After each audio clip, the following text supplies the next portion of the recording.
o'clock. Call the meeting to order. Please rise to the Pledge of Allegiance.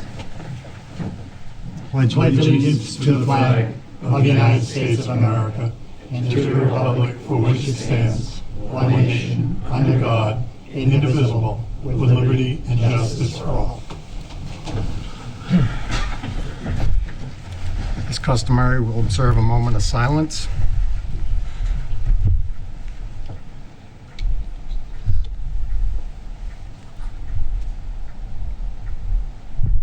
Okay, I would announce that this meeting is being recorded and televised by local cable. I'll seek a motion for approval of bill and payroll warrants. So moved.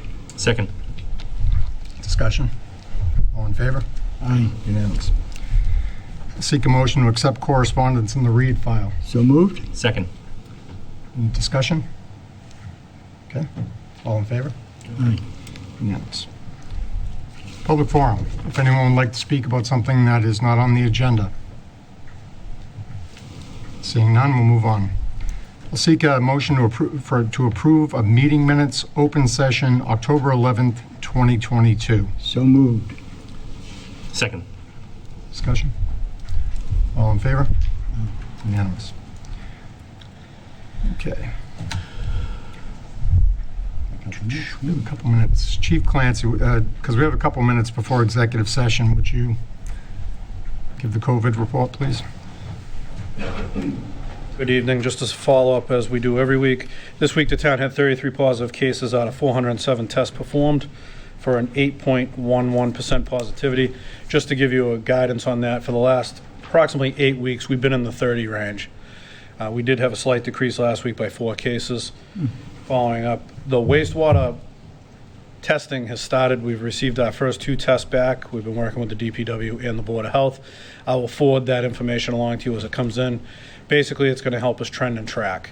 With only the 2 right now, it's very difficult to look at and get a gathering of it, but once I get a few more in, I'll forward them off to you.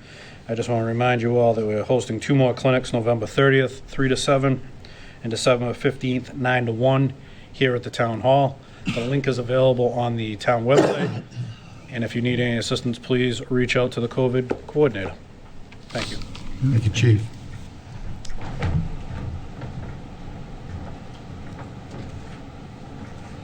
All right, we have a couple minutes. We will move on. I'll seek a motion to act to rescind the appointment of Katrina Lee from the position of matron effective immediately. Wow. So moved. Second. Discussion? Okay. All in favor? Aye. Next, we'll seek a motion to act to rescind the appointment of Kevin Callahan from the position of member of the Recreation Commission effective October 11th, 2022. So moved. Second. Okay. I would thank Kevin for his service on that committee, and with regret, seek, I already sought the motion, sorry. All in favor? Aye. Unanimous. All right, we're moving quickly.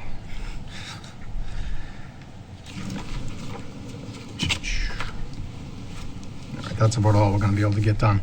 At 7:05, we're going to be moving into executive session, so I'm going to have to ask people to leave at that point.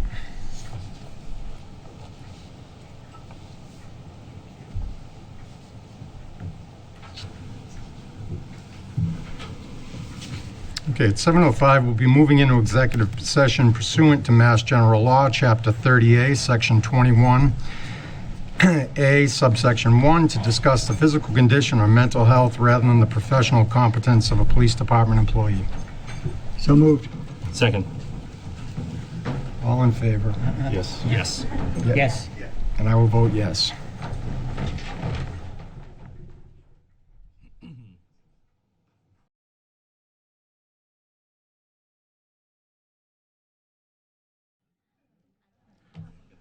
Okay, we're back in open session. Next item on the agenda is Superintendent Simonak to discuss future joint budget meeting. Have a seat here. Oh, sure. Good evening, and thank you for having me tonight. last year, I know we met and we had a joint meeting of the school committee and the selectmen and the select board from Hanson, and it was discussed that you folks would want to get more information. We want to have more dialogue during the course of the budget season or prior to the budget season. So I presented to the school committee how I want to roll out this year's budget. I'm going to present a tentative budget without hard numbers, which I won't get until February, to the school committee on 12/21. The week of the 9th of January, I'd like to either present in a joint forum to the school committee and both boards, or to your board with your FinCom, and I'll go over to Hanson at some other point. I'm meeting with Hanson on the 17th of November, or the 15th of November, to hear what they have to say, but I just wanted some feedback from you folks. What I really don't want to do is do 6 individual meetings. I'd like to do it collaboratively. I have no problem meeting with you folks and the FinCom together in Whitman and going over to do the same in Hanson. Last year I did have the opportunity to meet with the FinCom in Whitman. It was past the date the school committee actually affirmed the budget, so I would like to do that prior. So I have that week, and then on February 1st we'll do the public forum on the budget, and that'll be the formal presentation to the public with some, I want to say bells and whistles, but all the slides, and then we'll get into the nitty-gritty of questions that people have. But when I speak to you folks, I want to give you an overview, what I'm thinking. You can ask questions, we can go back and forth, and I just wanted to hear from you what you're looking for and if that works within your timeline. Anybody like to start? I think, well, just to back up a little bit, I think the work that you guys are doing on the budget subcommittee is excellent. And I think that in general is going to really help this process, being more and more proactive and getting more granular and passing that information along to us sooner. You know, we've already have access to the 5-year plan and some projections for next year. So that's really helpful for us to get that information sooner. So I really appreciate that, for sure. Thank you. It's a good subcommittee. It's been work. I think it functions well.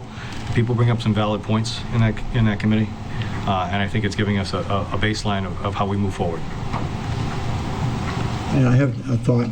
Would it be a benefit to, if we had an area, probably at the high school, if you were to have the Whitman and Hanson boards of selectmen, and the same with the FinCom, Whitman and Hanson, all in one meeting, so that when you make a presentation, a lot of times you make one presentation to one group, and you make a presentation to the second group, you might have left something out. This way, it's one shot, everybody hears the same thing. Mr. Salvucci, that's my preference. Right, yeah. I wanted your feedback, because if Whitman wanted to do something separately, I will promise not to read the book. I won't read the budget book. Oh, I remember that. But Yeah. I will bring this, the feedback you give me, to Hanson, and then hopefully at the school committee on the 16th, I'll say both feedback, and we'll go from there. Yeah, I mean, you have any, I mean, even if you have to use like the gym, Yeah. I know, I mean, the We can auditorium or use the something. Performing Arts Center. Or We've the done that in Performing the Arts past. Center, yeah. Oh, I've We been in that one. used to meet at the student dining Yes, in the Courtyard hall, Cafe. in the Yeah, courtyard we did that cafe. too. Yeah, so, I mean. So where that you would be could- my preference. Yeah, where we could fit everybody. That's your preference. Yeah, I can yeah. tell Hanson that. There's nothing worse than That trying works for me. to tell the same story or the same figures, numbers, to do different parties at 2 different times and saying, oh my God, did I leave something out? You know? I think that's outstanding. So what I will look at right now is that week of January to see if we can do a collaborative meeting, and I'll ask Hanson as well. You folks meet usually on Tuesday, so I might look at that Wednesday or Thursday to do that. As long as it's not a third Wednesday. Could I have such about that? Correct, okay. Thank you. On that note too, on November 17th, and I sent a letter to Mr. Lynham this morning, Rob O'Donnell from the Department of Elementary and Secondary Education is coming to our library to present on Hold Harmless. And I know that's been a topic that affects both communities. So Rob will be here at 6:30. It's not a public meeting, so it doesn't need to be posted, but it's open to the public. So there will be no deliberation, but I wanted to specify it's not a public meeting, so Frank, you don't have to worry about posting that. There'll be no deliberation. Hanson received that same invitation as well today, and the school committee And they has. have already received it. What's the meeting on? The Hold Harmless funding. Oh, okay. Email I sent you. Okay. And that's for both You don't mean Board of emails, FinCom and Board of Selectmen and anybody in the public. And I'll publicize that for us. Actually, to follow up sort of along those lines, so at the middle school building forum, we discussed using the board in front of Town Hall and perhaps the library. Todd Decuto, our facilities director, manages that. I don't know if you want to go through Frank or just reach out directly to Todd, but for those kind of public forums, Okay. yeah, That'd be great. That'd be the way to get something on the board. And November 7th, as I'm sitting here, we do have the next public forum at 6:30 at middle school. And we'd like to publicize that as much as possible and the project moving forward and what we've been doing. Great. I'm good. Good. Okay. Thank you for your time. I appreciate it. Thank you. Thank you. Okay, next item on the agenda is the Historical Commission to discuss possible locations for a museum. Hi, Marie Layla from the Historical Commission. As discussed in a Board of Selectmen meeting in January of 2022, the Whitman Historical Commission requested that the Board of Selectmen commit to moving our Historical Commission's office and establishing a museum in the former police station here in the Town Hall.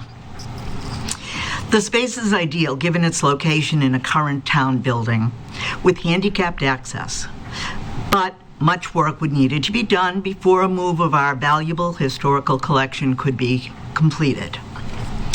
All of this will take funding to make the interior suitable for this type of endeavor.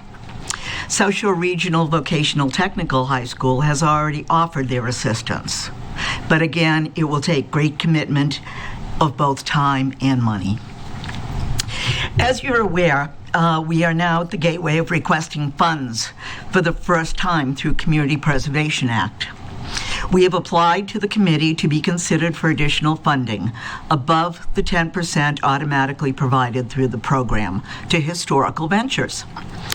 It's our intention to display all of the donated historical documents, maps, and memorabilia in a way that our residents can access the information and enjoy the detailed history that is currently crammed into our current office.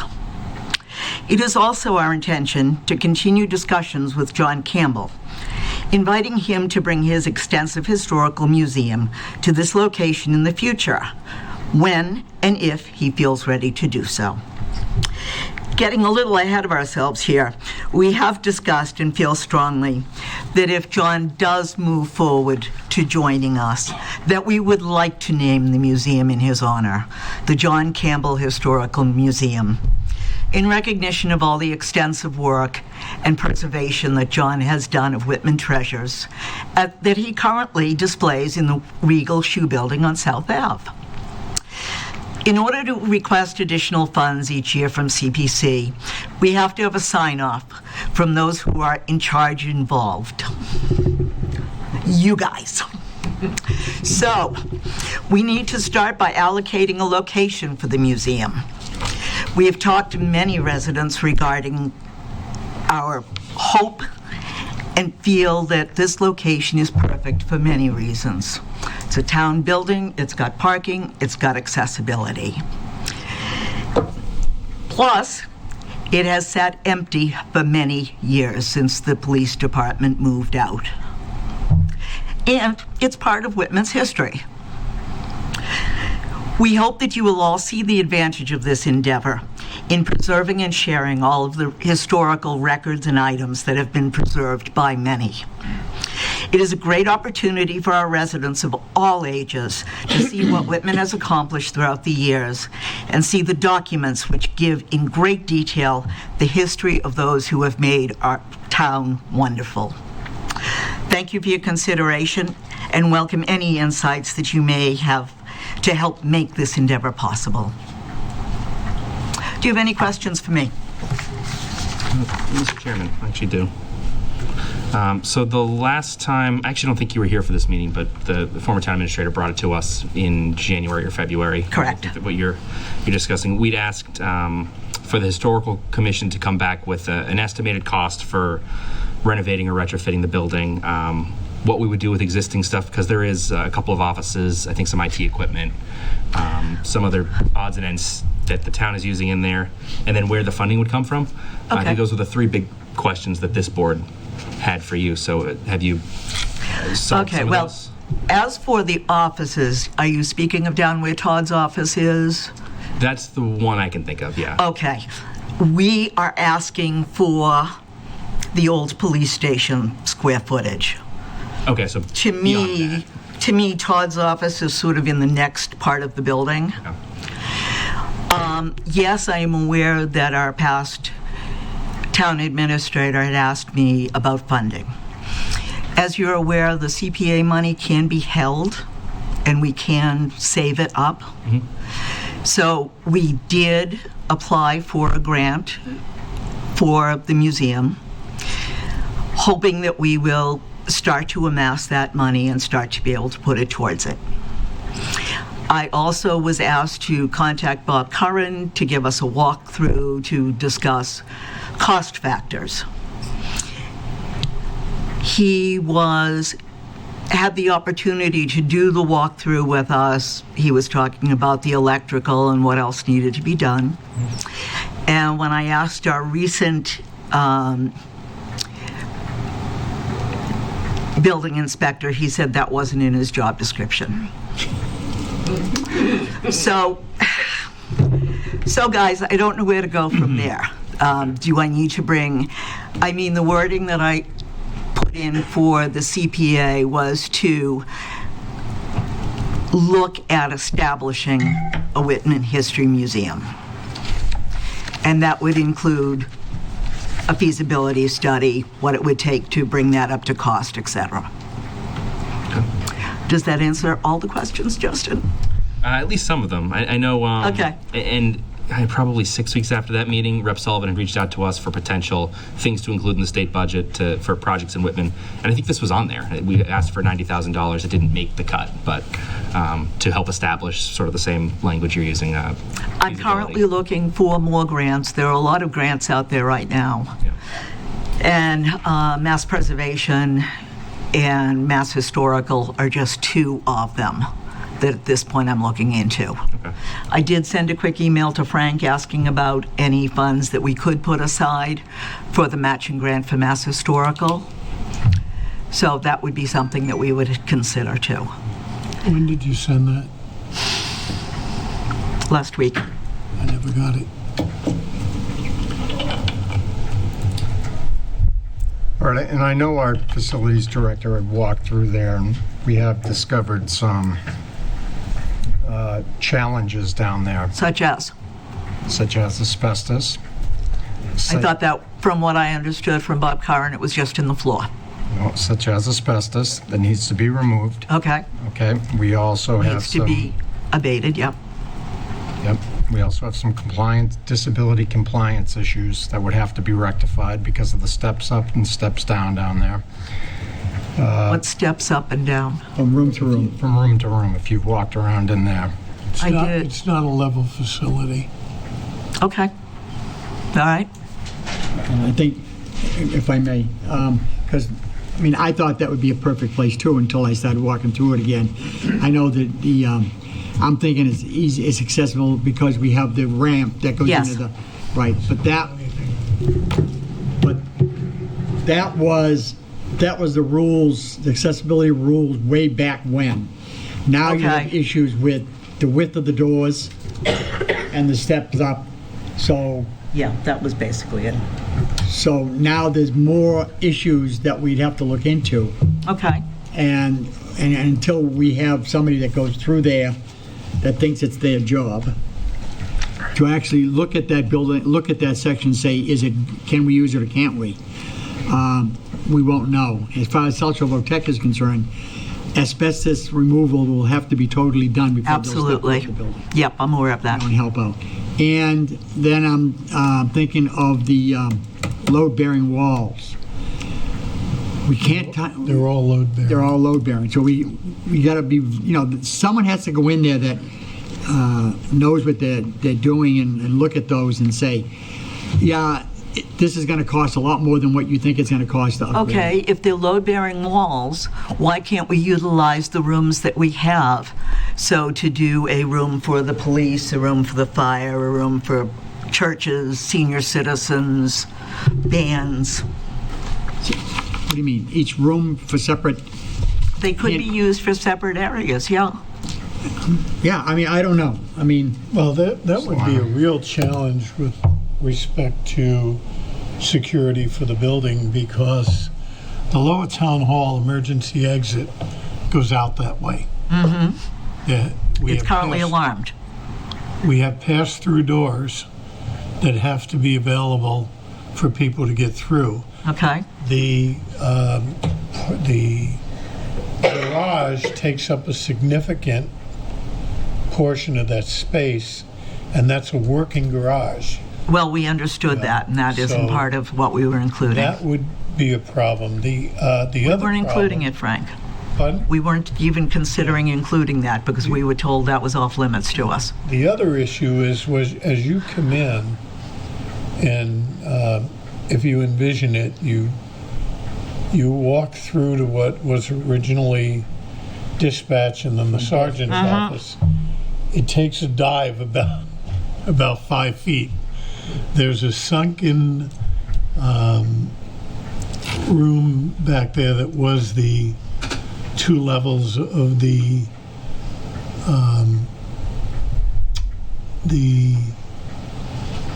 locker room, right. an upper and lower section, and then you have the cells.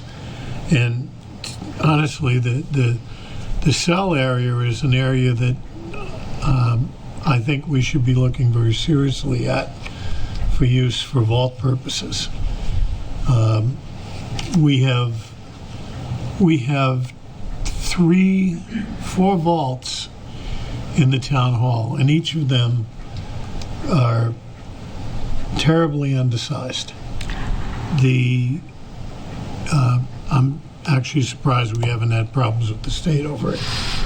The records that are kept now, that are required to be kept in a vault, are actually being kept in secure rooms, but they're unprotected. Correct. My thought and my hope was that we would look at taking that whole cell area, including the area to the right of it, stripping out the cells and making it a fireproof, secure vault area, but that would cut into the space. No, it wouldn't. That wasn't even looking part at. of the space we were thinking about. Okay. We had hoped we would have Yeah. loved to have utilized any more space that you could spare for us. And I'm not really sure But- what you're looking at, so maybe Okay, I can bring we could take a walk through and I could absolutely, get positively. some ideas on what you want. Absolutely. But we have a lot of town support for this. The pieces of history that have found their way into our office, the DPW office, the fire station, the police station, just to mention a few, deserve a place to be preserved and protected. And the Historical Commission is willing to undertake that and get it located, preserved, and protected. Just a food for thought, is there any other building, Frank, that we're not using that possibly, because that's the police station I've been in a lot of museums, my wife and I go away, and there's a lot of room, right? That's a very small area to have a museum. A couple of, so I'm thinking, maybe some other area of the town that we're not using it for whatever. I would love it. We just thought that it was a good location because the building wasn't being used, that it was handicapped accessible, and that it would be close to everything. So, I would love other suggestions, but where are they? Well, you know my thoughts. Mr. Kane. We are the perennial Park Avenue. Oh, yeah? Tell me. I even tried this afternoon. to get counsel on the phone to find out where we are with the process for freeing up the use of that particular property requires us filing a complaint in Superior Court, getting the Attorney General to join us in a petition to set aside a restriction that should never have been in the deed. I would hate to see you sell that location. That is the old Whitman no, I estate. would never Again, sell it. historically. I would never sell it. I would like to see us Council on Aging and Recreation Center there. Well, you know, a historical museum could be set up on that site also. If I understand correctly, the statement in that will was for educational No, purposes. school purposes For school only. purposes. That's the 3 words, school purposes School only. purposes. And that would not include education of, Depends on how you define school, but if we held I any just- classes in there, we could define it, couldn't we? I think that would be I honestly think that would be a misuse of that property. I think that property lends itself to a much larger and continuous use by the town, which I would see in the COA I and a agree. I agree. recreation area, which would free up the building we're in now. Which would be wonderful. So these are things we can look toward. I certainly wish you would look at it. I mean, Frank, as I've said, I've come to you a number of times to talk about it. And more people are starting to bring it forward to me and say, what are we going to do? Where are we going to go? We have this possibility. People are looking for it. I know there's a surplus right now. I know there are a lot of grants available that I'm looking through. And I think maybe it's time to start to put it forward and to think actively about that. So I thank you for your time and effort and hope that you keep that in the front of your mind and consider. And yes, Frank, I accept your offer of a tour of the area and we can talk about it. Beautiful. All right. Okay, thank you. Thank you.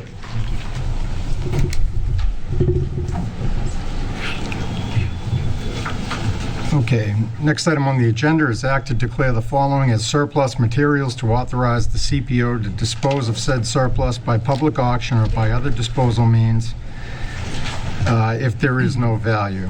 It would be a 2003 Ford Crown Victoria, a 2003 F-250 pickup, a 2004 F-350 utility body, a 2006 F-250 pickup, and a 1999 International 4900. So moved. Second. Discussion. Sounds like old Seeing none? DPW building, trucks. All in favor? Aye. Aye. All right, and we're going to just digress back to the chairman's report. I just have to pull this up on my phone. I just want to make an announcement that I can read. I'm going to have to blow this up big enough. The police department is sponsoring a National DEA Drug Take Back Day with the Sharps and auto injectors too. It'll be Saturday, October 29th from 9 a.m. to noon, right in the police department parking lot located at 20 Essex Street. What there is, it's a drive-through event. Won't be even any need to get out of the car. They'll take prescriptions, non-prescriptions, old hospice meds, liquid meds, expired or non-expired meds, IV meds, auto injectors, injectables, fertility treatment meds, pet prescription meds, diabetes meds. If you're not sure, just bring it and ask the officers that'll be on scene that day and probably fire personnel as well. Board of Health also will be sponsoring that. And the Board of Health. Okay. All right, next item. Vote to execute the collective bargaining agreement between the town of Whitman and AFSCME, AFSCME, AFL-CIO, Council 93, Local 1700, effective July 1st, 2022 through June 30th, 2025. And for anyone that didn't know what that number is, this is the library union. No, this is the DPW, DPW. Association of Federal, State. Gotcha. DPW. Okay. I know. All right. You didn't ask me. I couldn't resist. All right, do we have I'll a make a motion. I'll second it. discussion? This, of course, is the result of a vote you previously took to approve the contract terms that were ratified in June and funded through town, or May and funded through town meeting. So this just formalizes the process, and I'll pass it on for right. signatures. Any other discussion? Seeing none, all in favor? Aye. Unanimous. Say the top line for you. We need to announce that we were notified of a vacancy on the Central Plymouth County Water District Commission. Mr. Evans, I know this was... Yeah, so thanks. I serve on the advisory board to the Central Plymouth County Water District Commission, and one of the commissioners had to resign because she moved out of the district, or he. So they are seeking a new applicant. The commission's currently looking at dredging Silver Lake. I know they've talked a lot about eel populations coming out of the North River, so if you are interested in our drinking water and live within the towns of the Central Plymouth County Water District, includes Whitman, reach out to, I think, the town administrator. He can get you in touch with the commission.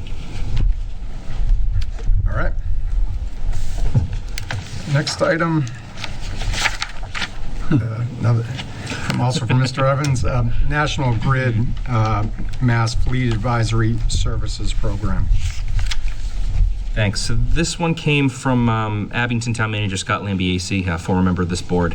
It's a program Abington is looking at participating in and thought it might be a good fit for Whitman as well.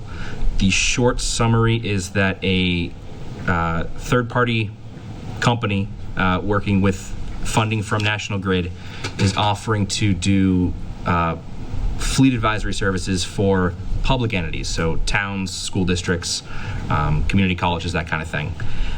They will look at our current vehicle list, do an analysis of, including our vehicle replacement timeline, do an analysis of the cost and benefits of switching to battery electric vehicles, hybrid electric vehicles, plug-in hybrid electric vehicles, and present it back to the town at no cost to the town. In about 3 months, I think the commitment from us would be roughly 10 hours of staff time. One Zoom call in the beginning, and then a couple of phone calls to someone that we appoint as the contact person. And if I was reading it correctly, this also addresses infrastructure needs to set up for electric vehicles and further down things down the line, where I think 2036 is 35, I think, is the 35 cutoff. is, whether we all like it or not, is going to be when Massachusetts is going to be going full electric vehicle. You're starting to see, I think the first electric fire truck just rolled out in California, and you're starting to see more and more larger trucks and things go this way. I think this is actually sets us up. Anybody, myself, I sit on the middle school building committee, but these are things that I think we have to start looking into, especially with the new DPW building, is what infrastructure will need to be in place, when these buildings, when these things, these new policies start coming online. It's definitely something to think about. I appreciate Mr. Evans bringing it up, and I know he'll follow through with Mr. Lynham on it. Well, and so the catch would be I can't be the contact person because the funding is coming from National Grid, one of the utilities that I regulate in my capacity as a DPU employee. So we would have to identify somebody else Designate someone. if the town chooses to move forward with it. Okay. Review and approve the special town meeting warrant. Mr. Lynham? Yes. I earlier sent out a draft of the warrant for town meeting. It contains the articles to date that we will be looking at acting on in November. There is one item I would want to talk about.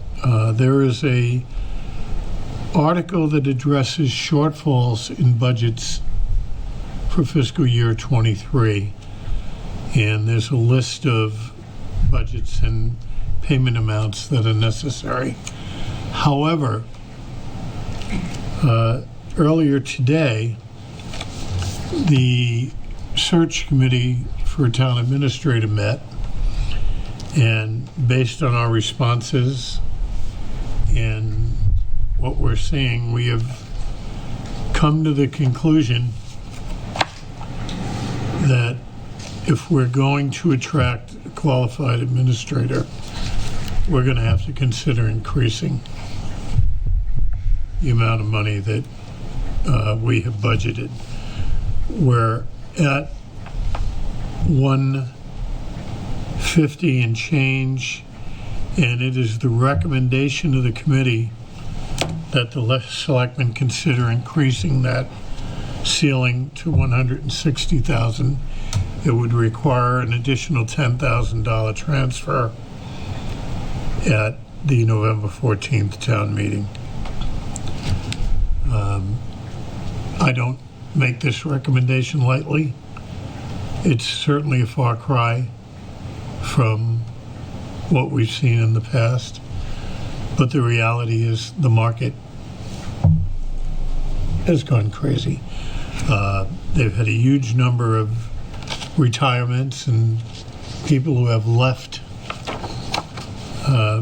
public administration, and we're struggling now to get qualified people, and we're competing with communities that are willing to pay more.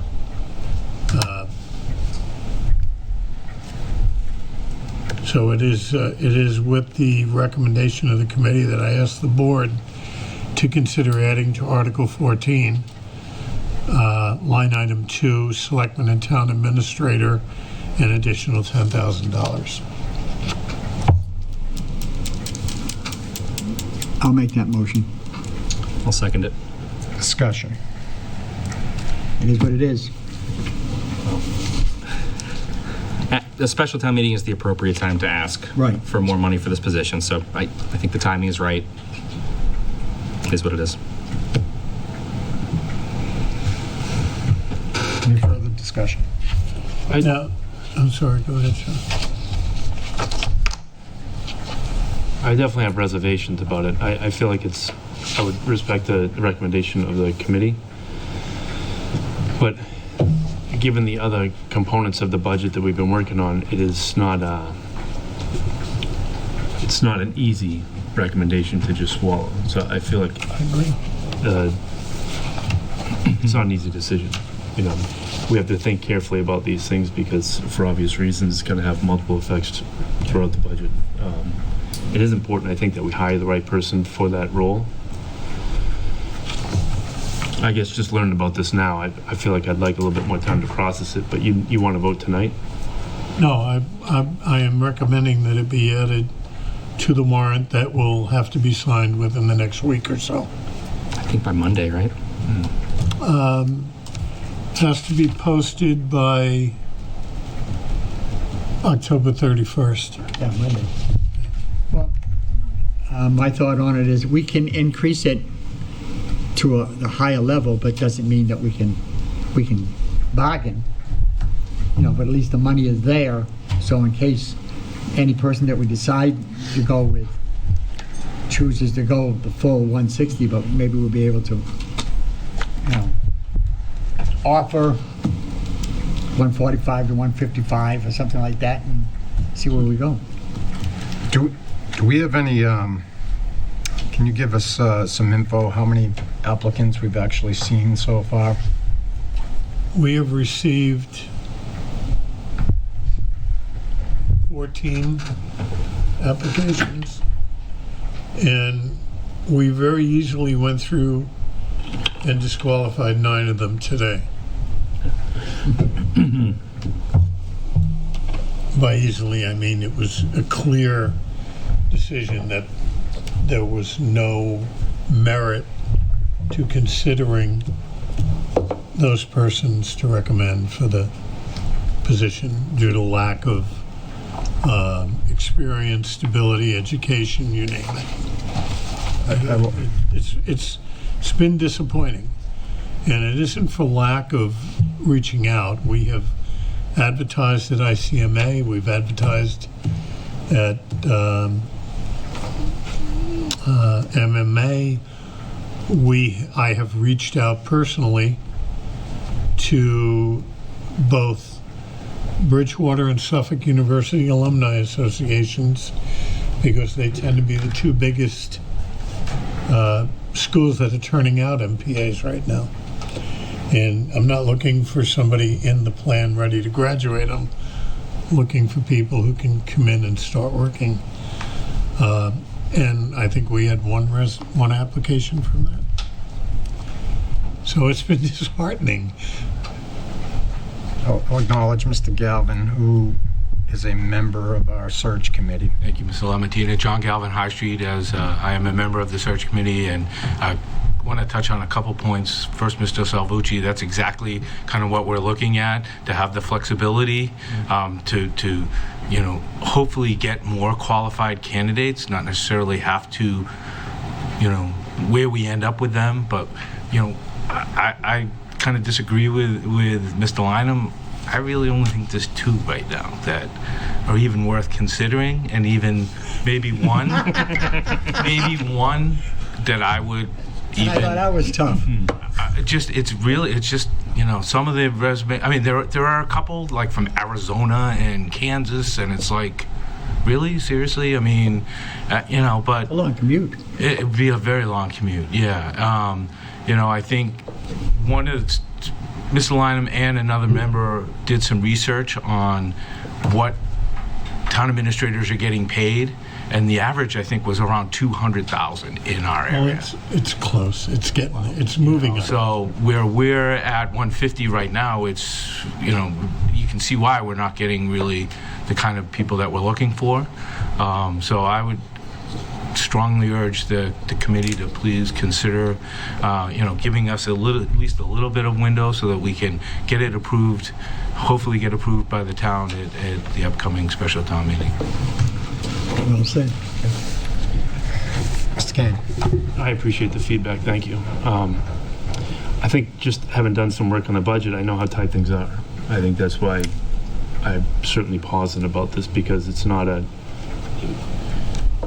easy choice for me budget-wise. I feel like we're at our limit anyways right now. We're very close to it. Even we have some ground to make up.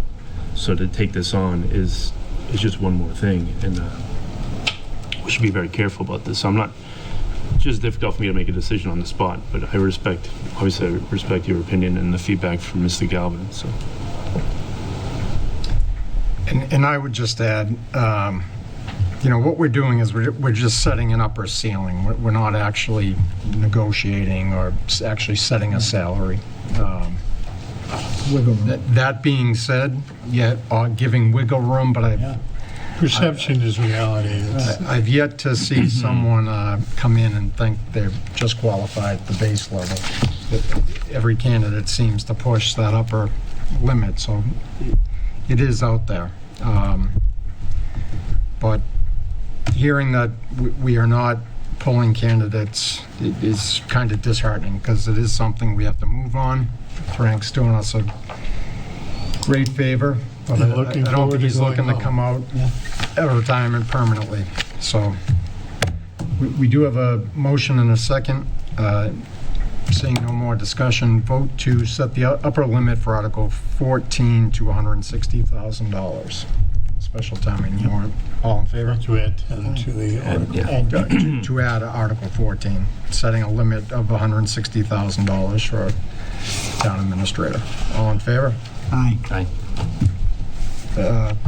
Abstentions? 301. One other comment about the town meeting and the warrant. We are working very hard to, and we, I mean the assessor and the accountant, to lock down numbers and get a resolution on both our levy limit and free cash. Because as of this moment, we have neither. So we have some work to do in order to have a source of funding for November 14th. And I am hoping that I wasn't part of the budget process last year, but I have eternal hope that the end result of putting all the numbers together will leave room in the levy so we don't have to use free cash to balance the special. But there are a number of articles in the special that need to be addressed. The warrant as it sits before you tonight is what I would call a final draft. In order for any changes to be made, it would have to be pretty compelling to bring before the board to make a change. And with the board's approval, I will release this as a draft tomorrow, and the final cleanup language, because now it goes to council, will be prepared over the next few days and will be ready for signature by the board. And you don't have to meet to sign, you simply have to individually sign the warrant. But in sum total, this is the warrant for the special town meeting. All right, and that will be posted, what day do we think, Frank? Either the 30th or 31st. Okay. We're required to post for 2 weeks before town meeting. All right, and that, so we've already taken our vote on that, so moving on. Let's set the November meeting, taking things slightly out of order, the November meeting schedule first. We're meeting the 14th, we're gonna meet the 14th before town meeting, right? Yes. And then we got the 15th, we're gonna be meeting. Yes, for the classification hearing. Yes, we have November 14th is the special town meeting. The board will meet prior to that. November 15th is our FY23 classification hearing. And a second date in November, do we want to say the 29th? Works for me. I think so. Ms. Kane? Actually, yes, 29th. I don't think Thanksgiving week probably is the best way to do it. Yep. All right, November 29th. So the board will meet in November on the 14th, 15th, and November 29th. Okay. Time you wanna meet the 14th, 6:30 or 7? 6. For the town meeting. Yeah, 6:30 will probably work. 6:30? Thank you. All right. Next item on the agenda, discuss policy regarding reporting of hours for exempt personnel. Mr. Lyman. I realize that this was presented to you for the first time tonight. This came out of a concern I have for being able to document work information. The current time and attendance policy records require time and attendance sheets shall be submitted to the Office of Selectmen every Monday morning. Also, and that's pretty much what it says. And then the penalty phase if you do it wrong. I would like to add exempt employees, that is those not subject to wage and hour rules, shall submit a weekly attendance report with a check mark indicating days worked and days in reason code when not working. I don't really want to overthink this. I just think that it is in the interest of the town to document when people work. I did speak to council about it, and she feels that it is our fiduciary responsibility to ensure that we know that people are working when they're getting paid. Now, the process right now for most exempt employees is they report on exception. So if payroll doesn't get a work report, it's assumed they worked. There's nothing signed, nothing sent in that says, I worked last week. If someone is taking time off for a personal day or a vacation day, then they're expected to submit a attendance report that indicates that they were out those days. I think that the town should be able to identify when people work and when they do not work. And it should not be based on reliance that if we didn't get something, they worked. There should be some indication or some evidence that work was performed. And what I'm recommending is the simple card that appears in the upper left side of the 3 markups I presented to you that lists the days of the week with a check mark and with a reason code if that day wasn't worked. I know there are some people who probably disagree with this recommendation, and if they want to speak to it, I would encourage the board to hear from anyone with a differing opinion. May I speak on this? Mr. Salvucci. Being a supervisor in my company for 30-something years, you need to know, you need to keep records of employees' hours that they worked so that you know if they're using their vacation time, and if not, why, to keep track of their vacation time, to keep track of the sick time. There's things that need to be done, and the accountant needs that information, and the treasurer, that's information that's needed just to keep records of an employee's attendance doing their job. Yeah, So and the only exception I make, Dan, is we're talking about exempt, so Right. we're not interested in hours. I'm not asking people to put down what time they started and what time they left. In some cases, we may not even want to know that. Right. Well, I mean, You we don't wouldn't want to have right. seen my hours when I worked. We don't have a time clock like the old days, but the But- fact is, right.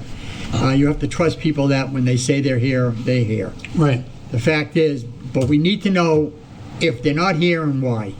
If they're taking vacation time, so we can record that they've used X amount of days of their vacation that they're eligible for on a yearly basis.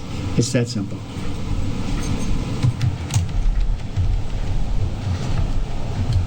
Anyone else? I would just say that, yeah, I use a similar system in my office, a government agency, and there's 100 different codes that we use. You know, telework, regular field, regular office. I'm currently on sick FMLA for paternity leave.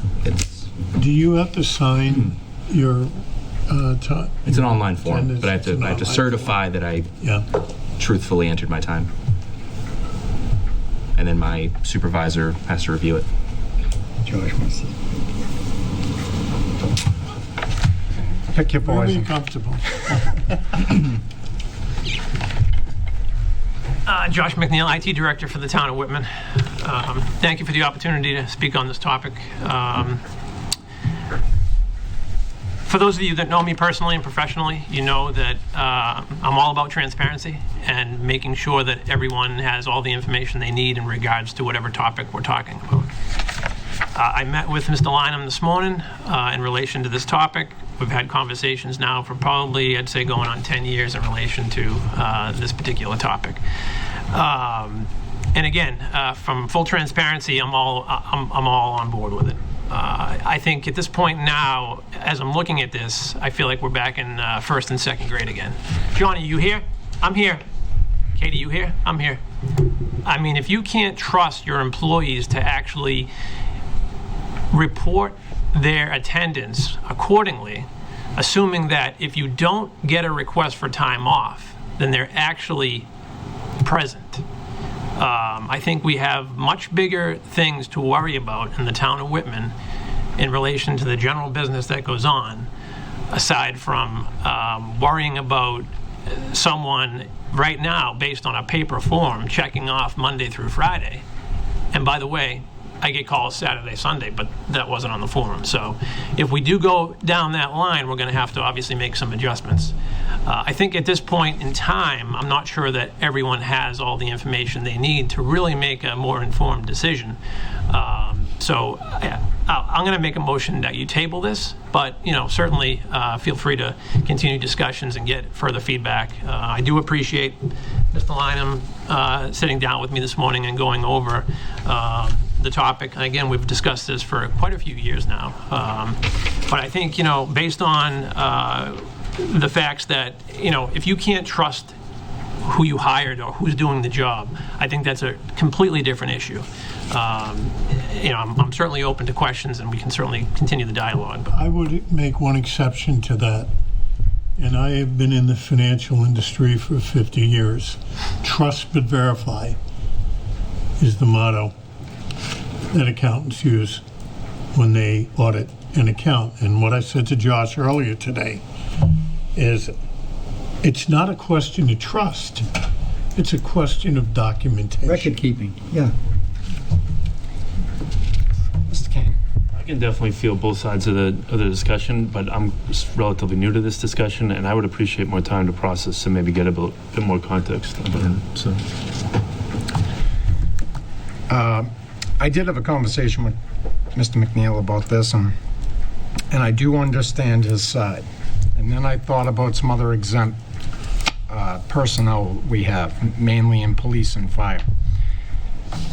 I know you guys, when you're working, you put yourself on the shift, right? Still that you're there. There's a documentation. There is proof that they've worked that day, that they're on the shift.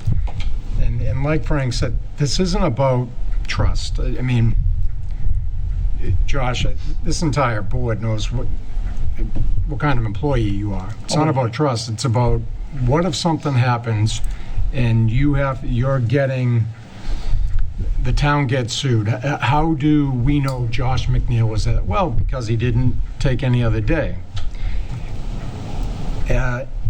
Through town council, we do have somewhat of a reporting responsibility to do this. I don't think it should be taken as punitive in any way. I think the part to me is I would rather see it online. Yeah, that's kind of where I'm stuck. Than a paper card at this point. And I think that would be a lot easier if there was some way that it was just digital and boom, boom, boom, log in, rather than, because again, this goes I back. suggested to Josh that if we looked at that option, I would be looking to him to create it. Yeah. which is exactly why my point is we don't have enough information at this point in time to make this particular decision. I think there's a lot more work that needs to go into this as far as to where we are today and where we're going tomorrow. And I know your relation back to the fire chief and the police chief as far as IMC. So are you telling me that just because they have now that documented in IMC, they're not going to be required to go through the same particular process? No, I'm not saying that. I was saying that it's very relatable that they have a method of tracking their, so it's not punitive to them. They're logged in. They want to document that if Chief Hanlon goes to a scene, he's there in some way. He's documenting that he was working that day. Somebody can go back and say, was Chief Hanlon on that day? Yes, he was. It's not, well, he didn't take a vacation day. He didn't take, Deputy Chief Bombardier wasn't out on a personal day, so he must have been at work, right? I don't know. I don't think it's punitive. I'm getting the sense that you think it's punitive in some way. And then we talk about Public Works. Public Works are basically tied to, You're including us, so might as well sit at the table, I guess. All right, Tim, you come up. No, yeah, come here. Grab another chair. Thoughts? Josh, what is it that you think we're missing that we need to know? so I guess I really don't want to put this all out there tonight, but I guess I did write a little report here, and I think I want to read it at this point. So I was questioned, or at least I was asked to talk to my employee, the only employee that I have that is actually brand new, if you will, about submitting a weekly timesheet in relation to the hours worked. Now, again, I know we're talking about maybe two different things at this point, but that's what was relayed to me to relay to him. I did, talk to Mr. Lynham on a Friday. I did say I'll, brief the employee on Monday when I talk to him, and we'll get back to you. And I did not have a chance to do that. I received a text message from the Selectmen's office from the administrative assistant on Monday morning requesting that information. Unfortunately, I was at the bus stop with my children, so I quickly sent a message to the employee and had asked them, do me a favor and just send this information to the Selectmen's office, and I will talk to you when I get into the office. So I did that. My employer received a response back from the administrative assistant saying, thank you. In the future, please use the attached form to report your weekly timesheet. Now, that form had a completely different algorithm. It had basically looking for all the hours you worked, the time you took for lunches, so on and so forth. Completely different than the form you have in front of you tonight.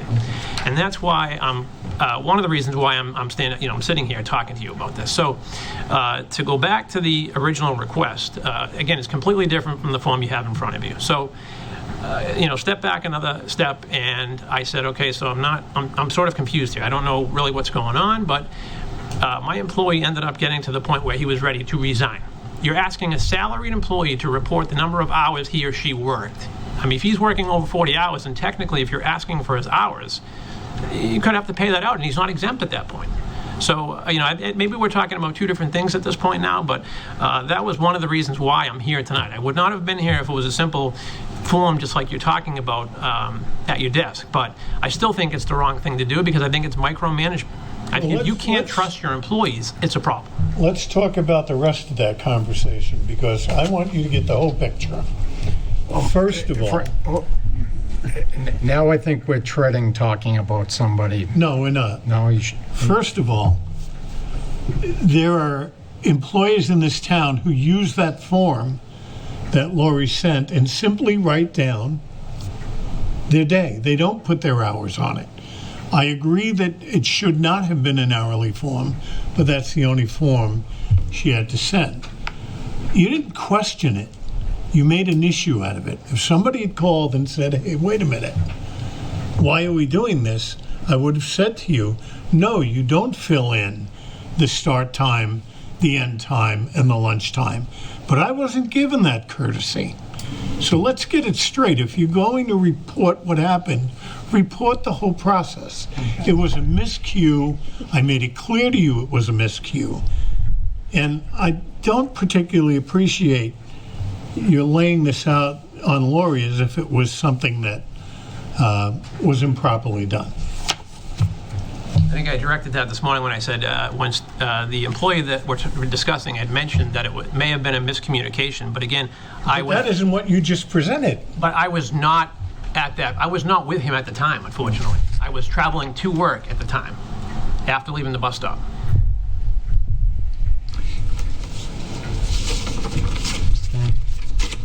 I don't like the idea of us micromanaging what you do. I like what you do, and I feel like you're good at what you do, and I want to be funneling more money into what you do, that kind of thing, like in an appropriate way.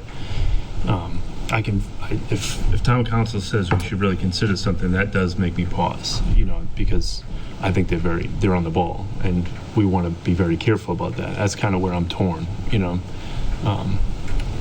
haven't spoken to them directly, and I don't have like a further discussion with them, but if town council says we should do something, that I think we should consider that, So again, I would like more time to think about this and have more information.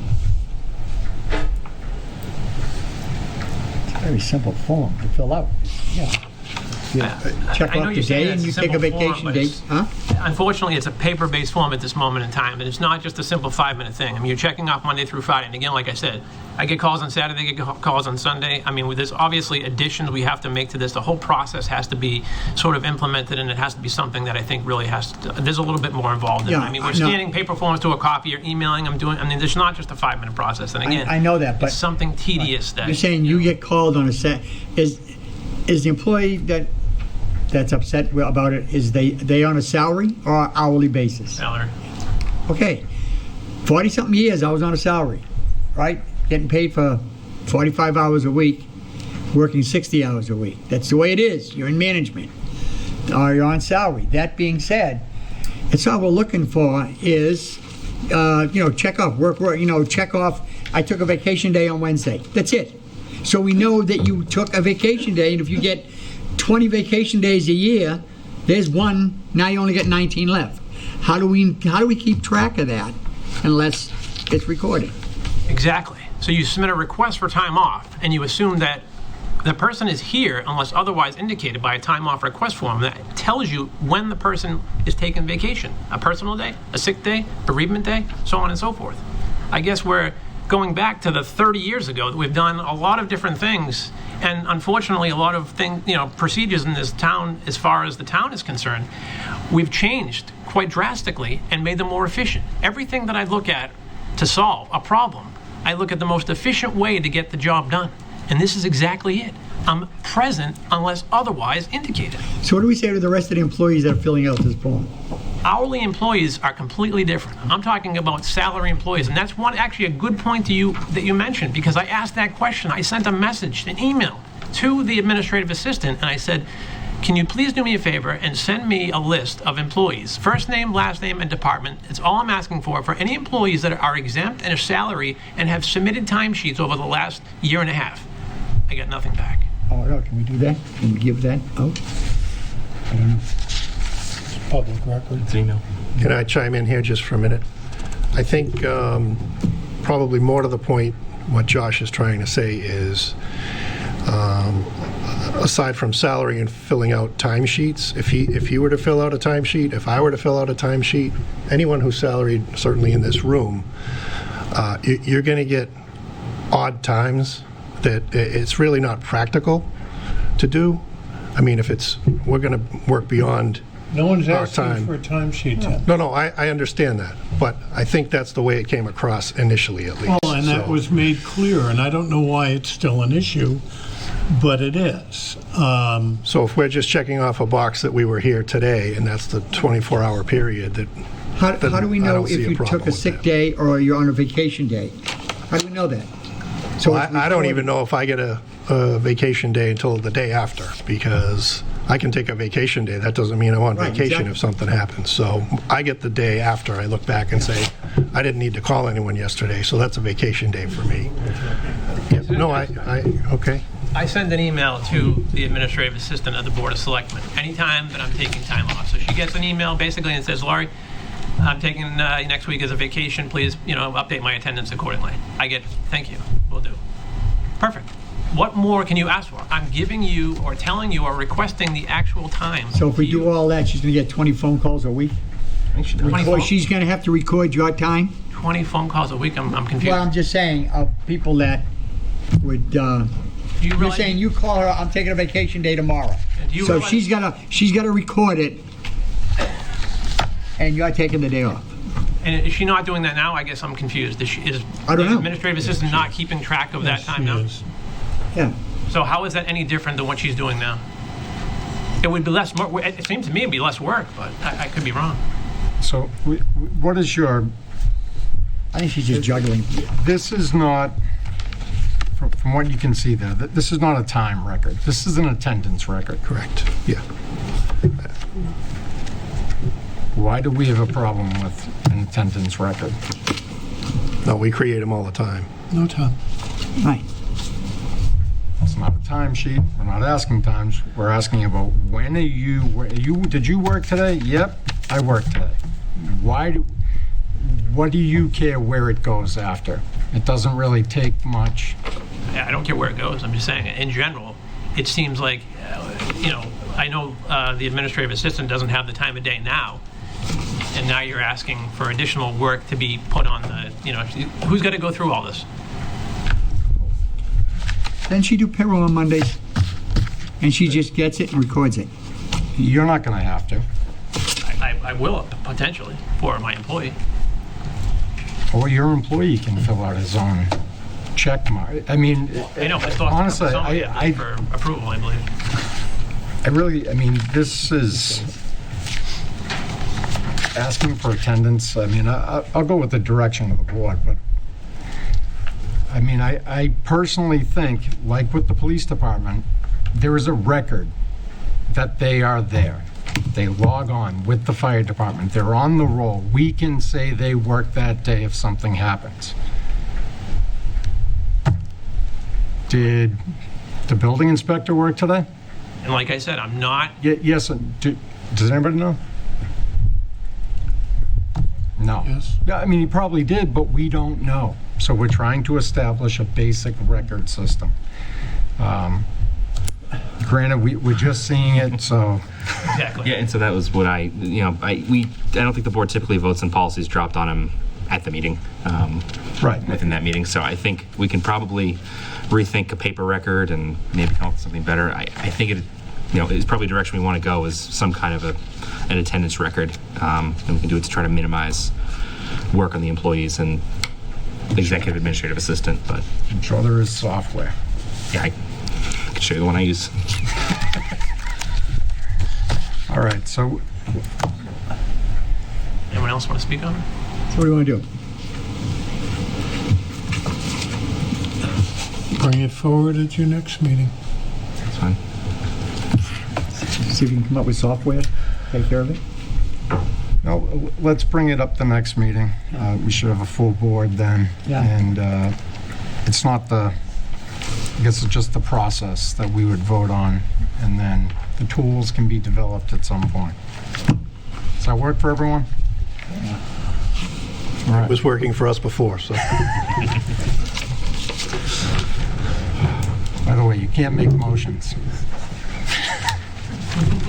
Sorry, thanks. All right. Interim Town Administrator's Report, MBTA Community Zoning. Mr. Lynham. I believe Mr. Heineman may have mentioned this in the vernacular of a carrot and a stick. That's correct. The MBTA giveth 40R zoning and like zoning is the direction that the state wants people going in. It's more efficient for residents and for traveling, and it actually improves the quality of life locally because people are more engaged, they're more active, they're moving around. So what does that mean? We have a housing authority that relies on grants from the state or budget money from the state for capital. And a provision has been put in place that says if we don't start looking at dense housing and convenience and proximity to commuter rails, we're going to lose some of that money. The focus is on getting the town to allow, as of right, not a special permit, but as of right, to build more dense housing in those areas that are covered under the MBTA program. I completed a online questionnaire to indicate that, and I believe I said we would start presenting to the Board of Selectmen in December, an outline of things we might do to bring the town of Whitman into compliance with these regulations that are being passed by the state. The obvious choice for us as a community is going to be, do we want this as a quality of life for us? We heard a presentation a couple of weeks ago about a plan to develop access to the train stations with sidewalks and businesses and residences nearby. That's part of what this plan is. That's what they want to see. And we're going to have to decide as a community whether we want to do that. So the process will start by presenting information to the Board of Selectmen over the next couple of months. The board will then make a determination if it wants to move forward and then refer these questions to the planning board and to the zoning board, because it will require a change in bylaws to become compliant with this. But the bottom line is they want to see mixed development. They want to see residences with local stores, very similar to what was done downtown by Mr. Egan with that building that replaced the bank. What was that bank? Abington Savings Bank. Well, is that Plymouth Home Savings at one time? Yeah, Plymouth Home Savings. That's the kind of work they're looking for. And if we do that, we will be, use the word lightly, rewarded with additional funds to help improve our lot. If we don't, we'll be penalized because the Housing Authority won't be able to get capital money for the needy that they provide housing for. So it's a kind of it's a rock and a hard place. It all comes down to what we want as a community, and we'll start that. I'm just giving you a heads up so you're not surprised when you start bringing this stuff forward, that you'll be looking at questions and recommendations that will then follow through a chain of process up into town meeting, where we would actually be seeking approval from voters to provide some of these overlays as of right, as opposed to having to go for a hearing and a special permit. That's the big twist here. They want it to be a normal process as opposed to an abnormal process. So I hope that I'm making myself clear on what we're looking to do. Can speak on that? Okay, at one of our MBTA advisory board meetings, this was brought up somewhat years ago when MBTA was looking for increased ridership with no parking needed. In other words, people that could be living in an area where they could walk to the T station, increase the ridership for the T, and they wouldn't have to worry about any parking space.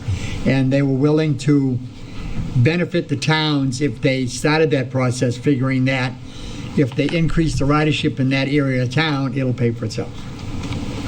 Right? And like when that first came out, we talked about it. The first thing I did was I brought that information to Hanson, because you got the old Cranberry building right there on 27, and it's right across the street from the T station. Develop it. It didn't go anywhere with Hanson. It's not, none of my business, but I just wanted to forward it to them. That being said, we have an area next to the T station that we have a few buildings there that are factories, that were old factories and things. We don't know if somebody wants to put housing in there, and that would increase ridership on the T if in fact they work in Boston but they want to live in the suburbs or work someplace else. Well, we know some parts of that area are already being looked at for development. Yeah, exactly right. And this is just the logical extension of it. Right, and this is what the T is trying to get accomplished. But saying that, what we had for a presentation in our last meeting, we need to make that area more Pedestrian friendly. Right, pedestrian friendly, you know, in an area where people want to live in that area. That's all I have. This is probably a good opportunity to correct something I said at our last meeting. I reached out to the recording secretary of the planning board, and as it turns out, they did vote on our request about 40R and 40S at their meeting in September 28th, 2021. So this must have been in our read file a year ago, and I missed it. So thank you for acting prudently, and we've now sat on it for a year. Okay. I remember when you discussed it. Yeah. Okay. So, yeah, so I thought 40R was a good enough program with just the carrots, but the stick, it looks like it's about 10% of the capital funding for the housing authority. It's a pretty compelling Which is stick. punitive. Yeah. And then I believe 2024, we would lose eligibility for MassWorks grants, which I don't know that we've sought much of, but is a pretty big pot of money out there. Mr. Kane. I would just say quickly that I think a lot of these pieces would work together well with the master plan. I know that's been an ongoing agenda issue for you guys, and I think coordinating that over the next period of time would be helpful, or could be helpful. Well, it's actually a progression for us. You know, 20 years ago, you probably couldn't have got 100 people to vote to allow dense housing and smaller lots, and times change and people's sense of community change, and you see more community when people are brought together. And I'll just add, I think, you know, when you start talking about these larger projects, and I mean, the TIPS program that we saw last week, like I said, I grew up down that end, the east end of town, and always thought, you know, some better sidewalks, some better development down there. I mean, I think just to get that four-way stop at Franklin Street was a 10-year battle. But I've also seen that this town doesn't take very kindly to change. Anyone who's been into the Mr. Egan's building up there, it's a fantastic building. It's beautiful. It's done right. But it obviously shocked a lot of people. And as I look around the room, a lot of people have been in this town for a good period of time, and it's changed. I think it's changed for the better. But I still think it's a quiet, sleepy town that, as we move forward in the progression, I think that we need to keep some of the roots of that. And I think with the people that, you know, sit on the planning board, and like you said, with the master plan, and the more involvement we can kind of foster, you're going to get different ideas, and hopefully, whether or not it's a major 40R project or just some development that, you know, brightens certain areas up, would be fantastic. So anything we can do, and I obviously, just wanted the board to be aware that I started this. I didn't want to surprise you. I appreciate it. All right. I believe that has exhausted the agenda this evening. I would entertain a motion to adjourn. I'll make that motion. Second. All in favor? Unanimous. Thank you.